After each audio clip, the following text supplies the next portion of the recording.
Olá pessoal, tudo bem? Sejam bem-vindos de volta aí à continuação da aula de desenvolvimento web, né? A gente estava falando de HTML, agora a gente vai dar continuidade falando mais um pouquinho, tá? A gente falou na aula passada, né, o que é essa codificação, né, o TF8, que é utilizado dentro do cabeçalho head da nossa página HTML, né, dentro dessa tag aqui, meta. Então, o que são esses charsets, né? Primeiro, né, usava-se o charset ASCII, né, com 128 caracteres, onde só era possível você representar números, né, de 0 a 9, letras inglesas, né, de A a Z, maiúsculo e minúsculo, e alguns caracteres especiais, como esses aqui. Depois disso, né, viu-se que o ASCII era bastante limitado para a representação de caracteres e que haviam outros caracteres que poderiam ser incluídos aí na codificação, né? Então, depois disso, essa ISO aqui, né, foi o charset padrão para o HTML4.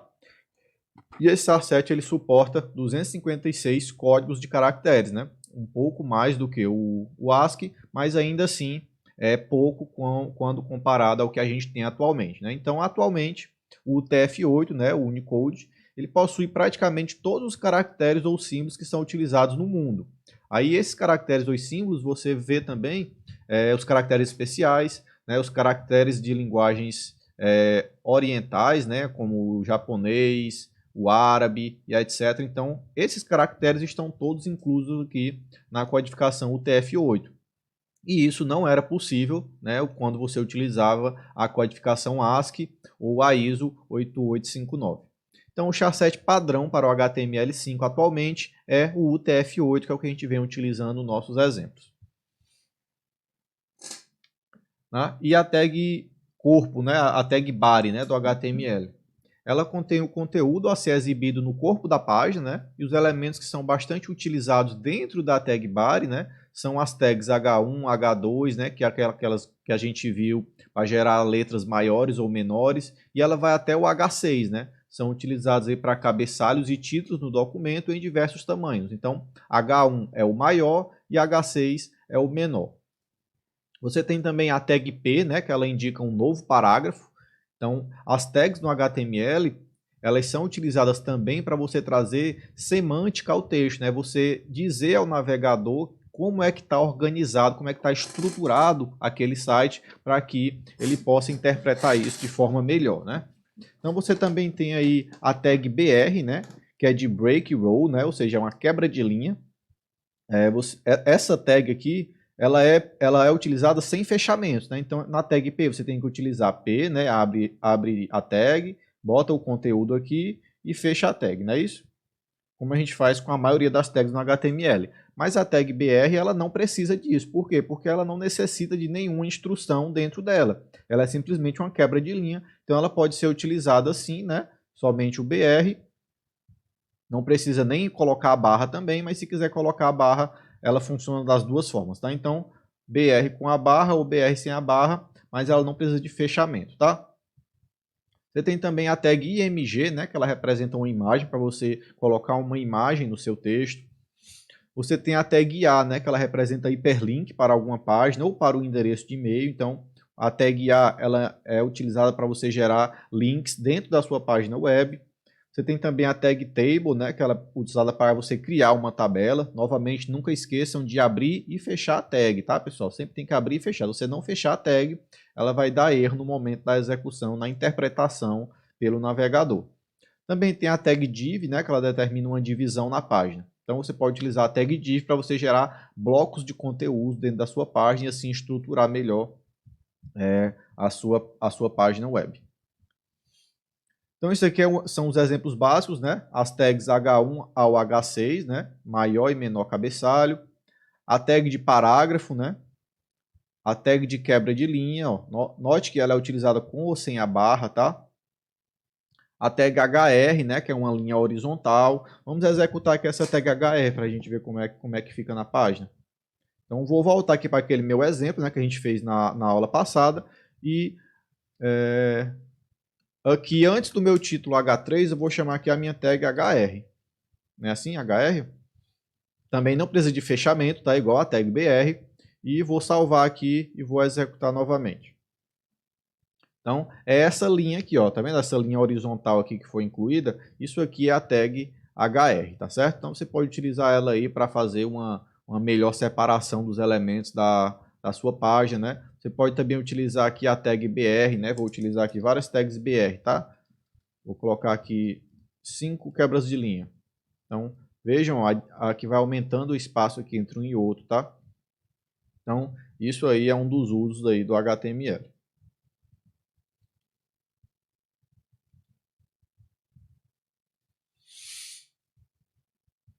Aqui é um exemplo, né, do uso da quebra de linha que eu acabei de mostrar para vocês, né, do title, das tags de cabeçalhos e títulos.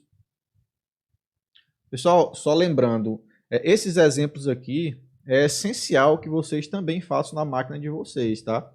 Vocês têm que praticar. Se você não praticar, você não vai aprender da forma adequada. Então, pegue o exemplo aqui, faça no seu computador do jeito que eu estou fazendo aqui, né? Cria um arquivozinho normal de texto, transforma ele numa extensão HTML, coloca o conteúdo dentro dele e executa lá no seu navegador, tá? Então, não deixem de praticar, tá? E mais uma coisa, não copiem e colhem dos slides, vão digitando tag por tag, né, o conteúdo dela, porque assim você fixa melhor o conteúdo e previne que seja inserido erros de formatação quando você copia do slide e cola lá no documento, tá? Então, digitem a tag, tá? Fazendo devagarinho para ir testando, para ir conhecendo a forma de programar com HTML, tá certo? Isso aqui, pessoal, é um tipo de estrutura de pastas, tá? Que pode ser utilizado. Então, você teria aqui a pasta root, né, do seu projeto, ou seja, seria a pasta raiz lá. Você poderia ter uma pasta, né, para guardar somente os arquivos CSS, uma pasta só para armazenar as imagens, uma pasta só para armazenar os arquivos JavaScript, e aqui por fora você poderia deixar somente as páginas HTML. Aí dentro do HTML, né, utilizando a tag link lá, você pode fazer a importação do seu código JavaScript, ou das suas imagens, né, ou do seu código CSS. Então tudo isso você faz o uso deles dentro das suas páginas HTML, tá? Isso facilita na organização do código. Uma outra forma também de você organizar as suas pastas é utilizando lá o padrão MVC que a gente viu nas aulas anteriores, tá? Então, eu vou falar dele mais na frente, tá? Um pouquinho mais na frente, mas você também pode utilizar ele para você fazer a organização das suas pastas, né? Onde você teria as pastas para guardar os modelos, pastas para as views e pastas para os controladores, tá? Então, isso aí é outra forma de você organizar as pastas, tá? Assim, esses são modelos já conhecidos, né? Mas você pode utilizar o modelo que você se adequar melhor. Mas esses já são modelos que são conhecidos, né? Permitem que outras pessoas, né, diferente de você, possam olhar para a sua estrutura de pastas e possam entender como é que elas estão organizadas, né? Então isso é uma boa prática de programação, você utilizar uma estrutura que já está consolidada para organizar os seus arquivos dentro do seu projeto web, tá certo? Outra coisa, né, são os elementos em bloco, né? Eles são exibidos como se tivesse uma quebra de linha antes e depois do elemento. Então, por exemplo, a tag H2, né? Ó, cada bloco, né, cada bloco de elemento, ele é exibido, né, no seu próprio bloco, né? Como se ele tivesse uma quebra de linha antes e depois dele. Então, alguns elementos, né, como o H2, o P, você não precisa colocar quebra de linhas nele, porque automaticamente eles já fazem isso, né? Então, se você olhar aqui no nosso código, né? Aqui, ó.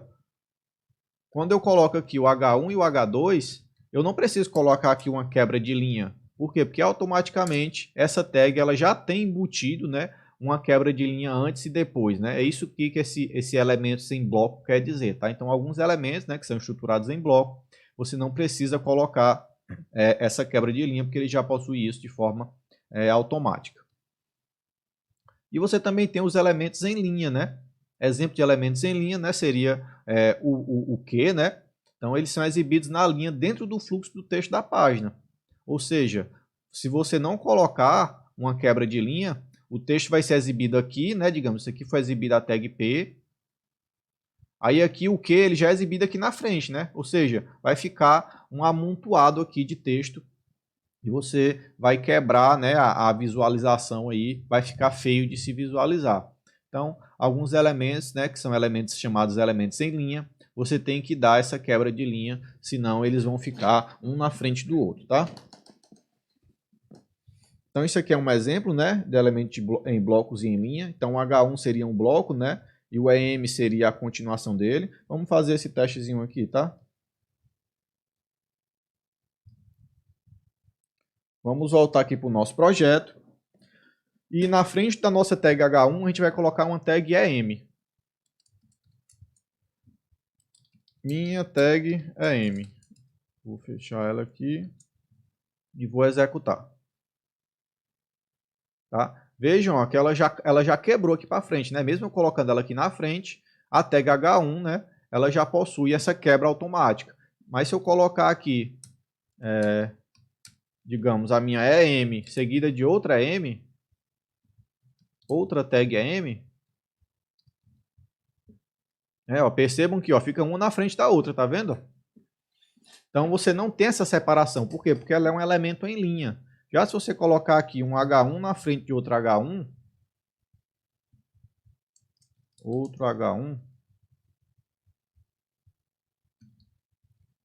ó, automaticamente ele já é colocado abaixo. Por quê? Porque ele deu uma quebra de linha aqui na frente e deu um espaço aqui antes de colocar a próxima tag. Tá? Por quê? Porque ele é um elemento em bloco, tá certo? Então isso aqui são exemplos, né, de alguns elementos em bloco e em linha. E você também tem o fechamento de elementos, né? O que é esse fechamento de elementos? Então, antigamente, né, no HTML4 para baixo, era necessário que a gente colocasse essa barra aqui, mesmo para tags que não precisavam de fechamento, né? Então, a tag BR, por exemplo, a gente era obrigado a colocar essa barra, senão era reconhecido como um erro, né? Senão havia um erro aí na execução do código. Atualmente, no HTML5, não é mais necessário você utilizar o fechamento da tags que não precisa, né? Então você pode colocar somente BR, que eles são aceitos sem precisar você fechar, tá? Algumas outras tags também você precisaria abrir e fechar de forma separada, né? Por exemplo, assim, o BR, ó. Aí BR novamente, tá? Mesmo ele não precisando de nenhum conteúdo aqui da tag, você era obrigado a fazer dessa forma para poder ele ser executado de forma correta.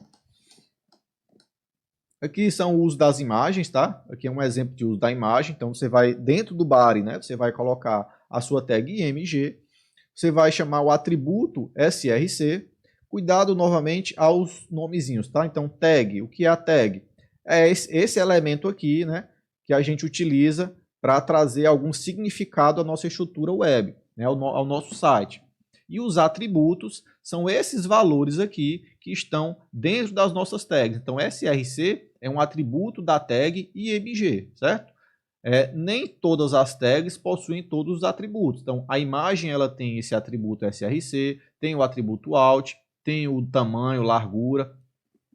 Então, o alt, ele praticamente está presente, se eu não me engano, em todas as tags, tá? Mas alguns outros atributos, eles estão presentes em algumas tags e outras não, tá? Então aqui o src vai ser o endereço para a minha imagem, né? Ou seja, a minha imagem se chama smiley.gif e ela está na mesma pasta onde está salvo o meu arquivo HTML. Por quê? Porque eu estou chamando diretamente aqui o nome do arquivo, tá certo? Aqui eu também vou definir o tamanho da imagem, né? Ou seja, ela vai ser o tamanho 42 assim e tamanho 42 assim. E vamos fazer um testezinho aqui também da imagem. Vou aqui novamente na minha pasta, vou pegar essa imagem gato aqui, vou colocar dentro da pasta onde está aquela minha página HTML que eu criei. Ó, então eu coloquei essa imagem aqui na mesma pasta que ela, tá certo? E agora eu vou alterar aqui o meu arquivo para chamar uma imagem. Então, vamos olhar aqui como é, né? Dentro do body você vai chamar a tag img, né? Novamente, cuidado, pessoal, não copiem e colem, porque vejam que ó, essa aspa aqui está diferente dessa, tá? Então isso vai dar um erro lá no seu HTML. Então, quando você copia dos slides, você tem uma alta chance de dar errado. Então, digitem, tá certo? Vamos aqui. Depois aqui da minha lista, eu vou chamar a minha imagem aqui, ou seja, eu vou chamar a tag img, vou fechar a minha tag aqui img, não é isso? Ó? Ela não precisa, né? Então, fica só assim e eu coloco os atributos aqui dentro, não é isso? Ó? Ela não tem fechamento, tá vendo? Então, vou chamar aqui o que é o primeiro atributo. É o src. Então, src é igual a, abre e fecha aspas, né? Gato, ponto. Qual é a extensão do meu arquivo? É jpg, né? Então, gato.jpg. Aí, vou definir aqui também os tamanhos dela, né? Vou chamar aqui de age igual a 42. E o meu width vai ser igual a 42 também. Então, vai ficar uma imagem quadradinha, né? Salvei aqui. Não vou colocar o meu alt agora, tá? Já já eu explico por quê. E vou executar aqui. Então, vejam que a minha imagem já apareceu aqui, ó. Tá pequenininha, né? Então, vamos aumentar aqui. Vamos colocar 150. Só aqui na largura, né? Isso, na altura. Então, e na largura aqui também, vamos colocar 150 agora, salva e executa de novo. Então, tá aqui a nossa imagem, tá? Então, quanto maior você colocar aqui o valor, maior vai ser a imagem que vai ser exibida lá para o usuário, tá? Certo? E esse alt, o que é esse alt? Tá? Vamos colocar aqui o alt aqui para ver. Vou chamar aqui alt de meu gato, tá? Vou salvar, vou atualizar.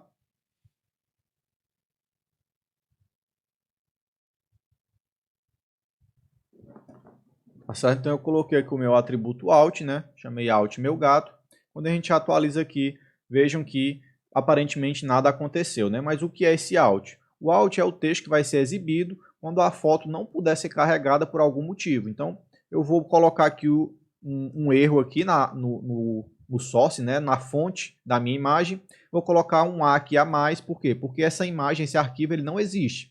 Então ele vai dar um erro na hora de carregar isso aqui, tá? Porque ele não vai encontrar essa imagem dado que ela não existe. Aqui existe esse caminho aqui, né? gato.jpg. A gato não existe, tá? Então, salvei, executei aqui. Como a imagem não pôde ser encontrada, ele exibiu esse texto aqui que eu coloquei no atributo alt, né? Indicando que a imagem não foi carregada, mas eu posso colocar aqui, por exemplo, uma mensagem de erro, né? Por exemplo, erro, né? A imagem não foi encontrada. Salvei, executei aqui. Então, ele coloca aqui no lugar da imagem, né, esse textozinho aqui, tá? Então, é para isso que serve aí o atributo alt. Bem, pessoal, eu vou encerrar de novo por aqui a aula, tá? Para ela não ficar muito longa.